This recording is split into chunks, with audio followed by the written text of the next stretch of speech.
पाकिस्तान को डुबोने का प्लान जो है, रॉ का एक डॉक्यूमेंट लीक हो गया और उसने भारत की सारी साजिश बेनकाब कर दी है। मैं आज खुद गया था फ्लड एरिया में और रावी के ऊपर तक मैं होके आया हूँ, काफ़ी चीज़ें मैं देख कर आया हूँ। तो अब सूरत हाल ये है कि सियालकोट, नारोवाल, गुजरात, वज़ीराबाद, लाहौर और कसूर में हर तरफ पानी ही पानी है।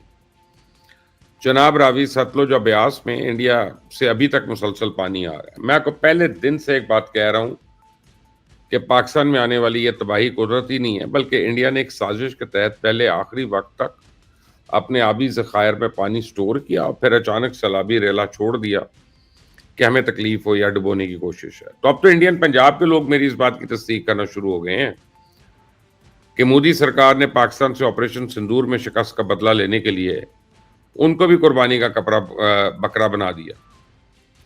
रावी, सतलुज, ब्यास ये हिमाचल प्रदेश से पंजाब में उतरते हैं और पिछले 15 दिन से हिमाचल प्रदेश में जगह जगह क्लाउड बर्स्ट हो रहे हैं। तूफानी बारिशों की वजह से नदी नाले दरिया बिखरे हुए हैं वहां पे। लेकिन इंडिया ने ये सैलाबी रेला कई रोज तक रंजीत सागर डैम और फिर माधोपुर हेडवर्क्स में रोक के रखा। इतवार को सुबह 10:30 बजे इंडियन हाई कमीशन ने हमें इतला दी कि जी हम पानी रिलीज कर रहे हैं। पीर और मंगल की दरमियानी शब जब दोनों मकामात पे खतरे के सायरन बजे तो फिर उन्होंने अचानक अपने आबी ज़खायर के गेट ही खोल दिए। इसके बाद जो हुआ वो हम अपनी आंखों से देख रहे हैं, उस भुगत भी रहे हैं। तो इस सैलाबी रेले ने हमारे यहाँ जो तबाही करनी थी वो तो हो रही है, लेकिन हमें डुबोने के लिए इंडिया ने अपने लोगों को भी डुबो दिया। जब ये सैलाबी रेला गुरदासपुर के देहात को मलिया पेट कर रहा था, ऐन उसी वक्त इंडिया ने इलाके से गुजरने वाली नहर को सिर्फ इसलिए बंद कर दिया ताकि वो भी पानी के दबाव से टूट जाए। तो दरिया में पानी का दबाव कम करने के लिए इंडिया ने किसी मुकाम पे कोई बंद नहीं तोड़ा। ये बंद या तो कुदरती तौर पर पानी के दबाव से खुद टूट गए या फिर लोगों ने अपनी मदद आपके तहत उनको तोड़ा। मई में जब गोदी मीडिया लाहौर, कराची और सियालकोट को फतह करने के दावे कर रहा था, ऐन उस वक्त मोदी का भोंपू मेजर गौरव पाकिस्तान को डुबोने की धमकियां भी दे रहा था।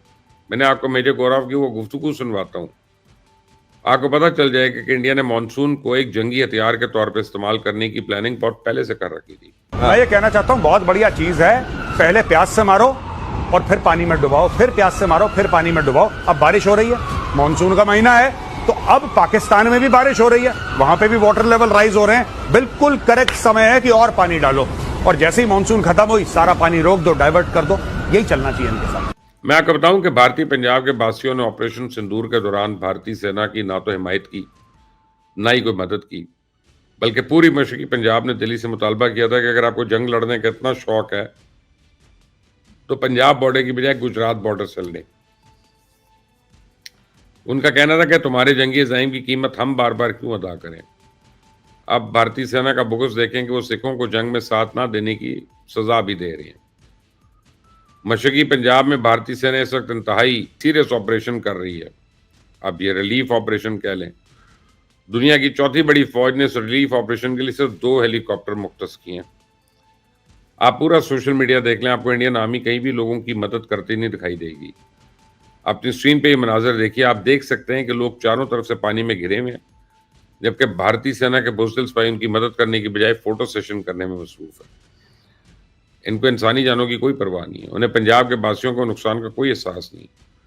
इन बुज़दिलों को सिर्फ अपने एल्बम्स भरने के लिए तस्वीरों की ज़रूरत है, टिकटॉक्स की ज़रूरत है, ताकि तस्वीरें और फुटेज लोगों को दिखा दिखा के अपनी जाली बहादुरी का रोब डालें।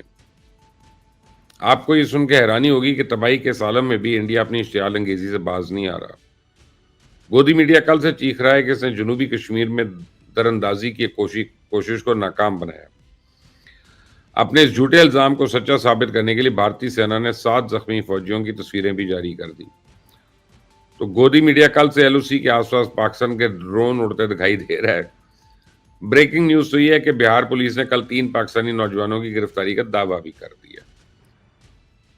पुलिस ने दावा किया है कि तीनों नौजवान नेपाल के रास्ते इंडिया में दाखिल हुए और उनका ताल्लुक मौलाना मसूद अजहर की जमात कल अदम जैश से है।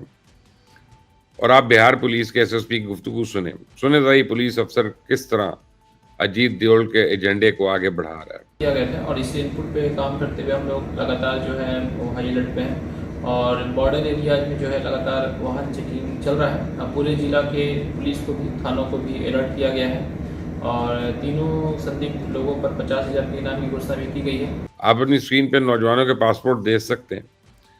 इन जाली दस्तावेजात के मुताबिक इनमें से एक भावलपुर, दूसरा रावलपिंडी का है। आप मोदी सरकार की मकारी देखें कि अभी तक किसे इन जाली पाकिस्तानियों की गिरफ्तारी की तस्दीक करने की हिम्मत नहीं हुई है। इस फिल्म का स्क्रिप्ट इतना घटिया था कि सिनेमा में आने से पहले ही फ्लॉप हो गई। मोदी सरकार में जुर्रत है तो इन गिरफ्तार नौजवानों के पासपोर्ट और शनाख्ती कार्ड पाकिस्तान के हवाले करे।